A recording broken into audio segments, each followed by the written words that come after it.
Okay, so right now, while you're sitting there listening to me, your brain is just quietly throwing away about 99% of everything coming at it. The hum of whatever's running in the background, the feeling of your own tongue, just sitting there in your mouth, the tag on the back of your shirt, gone, filtered out before you ever even clocked it. And honestly, that's kind of the only reason you can function at all. I mean, if you actually felt all of it, all at once, you'd never make it through breakfast.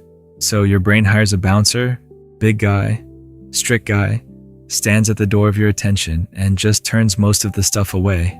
Not important. Move along. And for most people, look, that bouncer is really good at his job. But for some of us, he kind of clocked out early, fell asleep on the stool, and everything just walks right in. Every sound, every flicker, every little shift in somebody's face. People call it being too sensitive, being too much. I call it running a receiver that's cranked way past what the room actually needs. And if that's you, honestly, stick around, friend. Because that thing you've been apologizing for your whole life might just be the most underrated wiring there is. So here's what we're going to figure out together today. Like, why your filter runs loose when everyone else's holds tight. What's actually happening up here when you walk into a room and just know something's off? Why a dinner party that everyone else found relaxing leaves you completely wiped out on the couch by 9?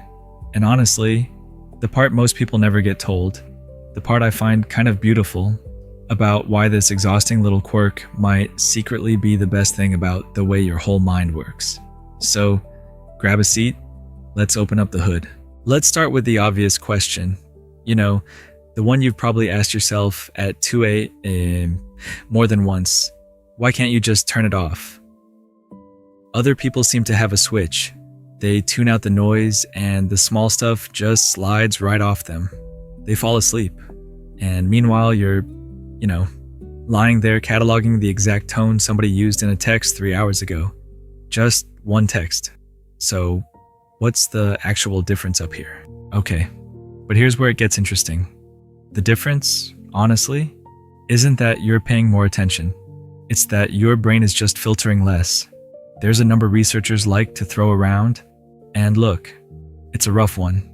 So take it with a grain of salt. Your senses pull in something like 11 million pieces of information every second. 11 million. And your conscious mind, it can handle maybe 40 or 50 of those at a time. That's it. The neuroscientist Manfred Zimmerman put those figures on the map decades ago, and people still argue about the exact count to this day. But the headline holds, almost everything gets thrown out before you ever notice it. And that throwing out part, that's basically the whole game. Now, stay with me, because this part kind of explains everything. That sorting process, the deciding what's worth your attention and what's just noise. It actually has a name. Scientists call it sensory gating. But look, you don't need the term. Just picture our bouncer again. For most brains, he's strict. The fridge hum, not important. The stranger's twitchy leg, move along, buddy. But for brains like yours, that bouncer is way more relaxed about who he lets in. So the raw data just pours through the door, all of it, the fridge, the leg, and the flicker of disappointment that crossed your friend's face for half a second before she smiled and said she was fine. And here's a second thing stacked right on top, because, your brain just loves to keep things complicated. There's this trait called latent inhibition. Fancy phrase, simple idea. I promise. It's basically your brain's ability to look at something it's already decided is boring and just go, yeah, ignore that. We've seen it. It's nothing. Most people just stamp ignore on the familiar stuff automatically and, move right along. But for some of us, that stamp just doesn't stick. The familiar keeps showing up like it's brand new, asking for your attention all over again. You walk the same hallway you've walked 1,000 times and you still clock the new scuff on the wall. Honestly, it's kind of exhausting. And you'd think that would be pure misery, right? And sometimes, sure, it kind of is.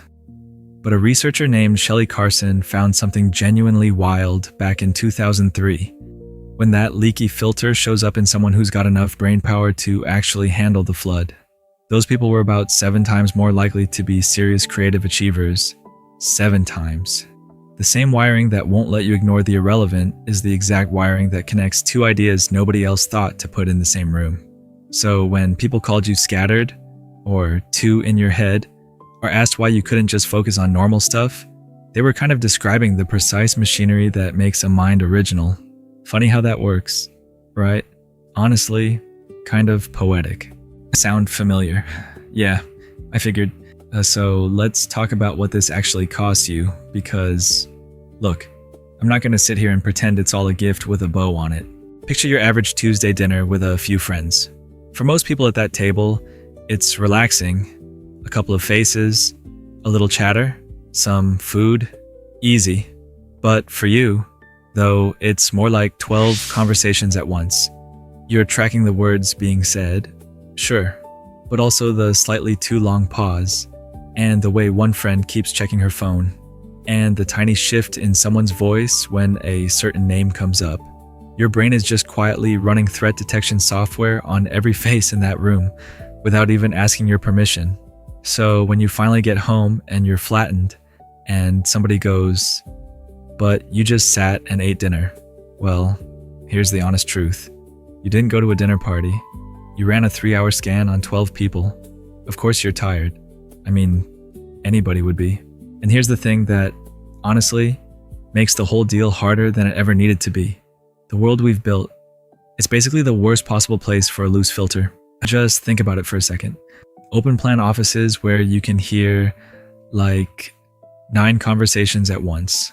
A phone buzzing in your pocket every couple of minutes. Group chats that never, ever stop lighting up. That little red notification dot your brain treats like a tiny emergency. Every time, for a regular filter, most of that just bounces right off. But for yours, every ping is a door you have to open and check and close again. And you're doing that like 400 times a day without even noticing. So by the time you sit down at night, supposedly to relax, your battery's already sitting at 2% and you genuinely can't figure out why. People keep telling you to just relax, as if relaxing were a switch you've been too lazy to flip. But it was never laziness. Your machine has been running 1,000 background processes since the second you opened your eyes. Of course it runs hot. I mean, look at the workload. And then somebody, usually somebody who really means well, looks at you and goes, "You're overthinking it. Just let it go." And honestly, I think that's one of the most quietly frustrating sentences in the entire language, because you would absolutely love to let it go. You're just wired to keep noticing it over and over, whether you ever signed up for that or not. And this is the part nobody warns you about. This isn't some rare little malfunction that only happens to you, alone, in the dark.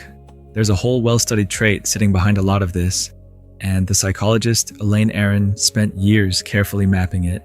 She called it sensory processing sensitivity, and the people who have it she just called highly sensitive. Now, before you go picturing somebody fragile, hear this. It shows up in something like 15 to 20% of people. That's roughly 1 in 5. And it's been found in over 100 other species, from fish to birds to primates. So it's not a defect that slipped through the cracks. It's actually one of nature's 2 main survival strategies. Most creatures charge in. A smaller group hangs back and notices everything first.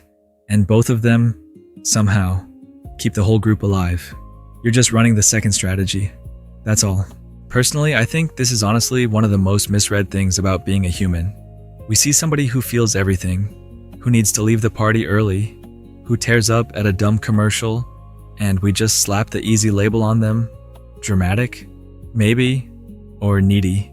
Something dismissive like that. And almost every single time, what's actually happening is a nervous system taking in way more raw data than the people around them can even imagine. That is not weakness. That, honestly, takes a kind of strength nobody's out here handing medals for. Alright, deep breath. Let's put the pieces together. Because there's a twist here that genuinely changed how I think about all of this.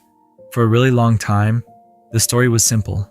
Sensitive people are just more vulnerable, The end, more likely to get overwhelmed, more likely to break. And then a researcher named Thomas Boyce came along with a much better picture.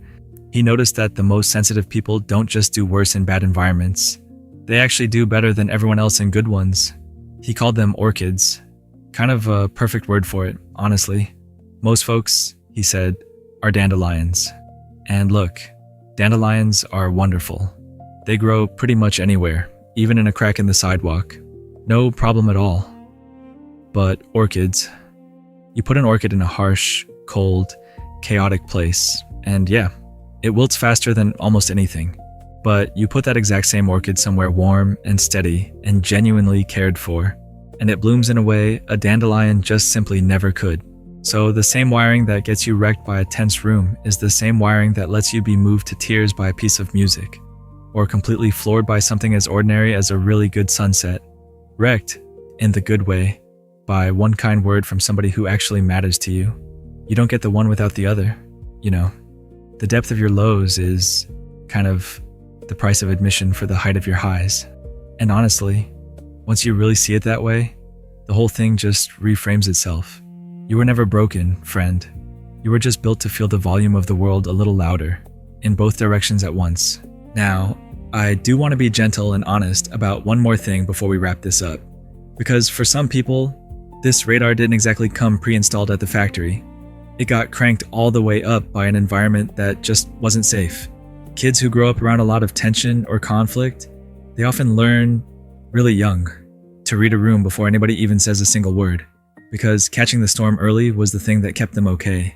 And researchers who study early hardship have seen exactly this. Children in hard homes can, spot anger in a face from way less information than other kids even need. And that radar, it tends to follow you straight into adulthood, long after the actual danger is gone. So if that's part of your story, I really want you to hear this clearly. That is not a character flaw either. It was a brilliant little adaptation by a kid who was just doing their best with what they had. And honestly, it's also the kind of thing that's worth talking through with a real professional. Because I'm a potato with a podcast, not your therapist, and some software, deserves a proper engineer. So what do you actually do with all of this? Then honestly, less than you'd think. And that part is kind of the relief. You don't need to fix the filter. You were never ever supposed to become a dandelion. The whole move is just to stop fighting your own wiring and start working with it instead. So build in the recovery time after the big, loud rooms, on purpose, without the guilt riding shotgun. And look, I mean a real wind down, not just scrolling your phone in a dark room, which, honestly, is basically the same loud input with the lights flicked off. Give the bouncer an actual, proper break. Let the quiet be boring. Your system kind of heals in the dull stretches, not the stimulating ones. Pick the few environments where an orchid actually blooms, and then protect them like they really matter, because they do. And maybe, just maybe, the next time that loud little inner voice calls you too much again, you remember that it's only a receiver doing its job a tiny bit too well. It is not a flaw in the wiring.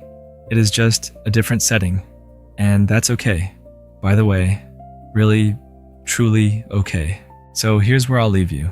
If you saw yourself anywhere in this, and look, I've got a pretty strong feeling that you did, just do me one small favor before you go.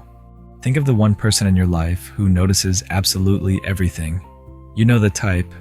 The friend who somehow always knows when you're off before you've even said a word, who feels things in high definition and quietly calls it a curse. So just send this straight to them, because they might have spent their whole life quietly thinking something was wrong with them. Just waiting for somebody to finally put it this way, and you already know exactly who I mean.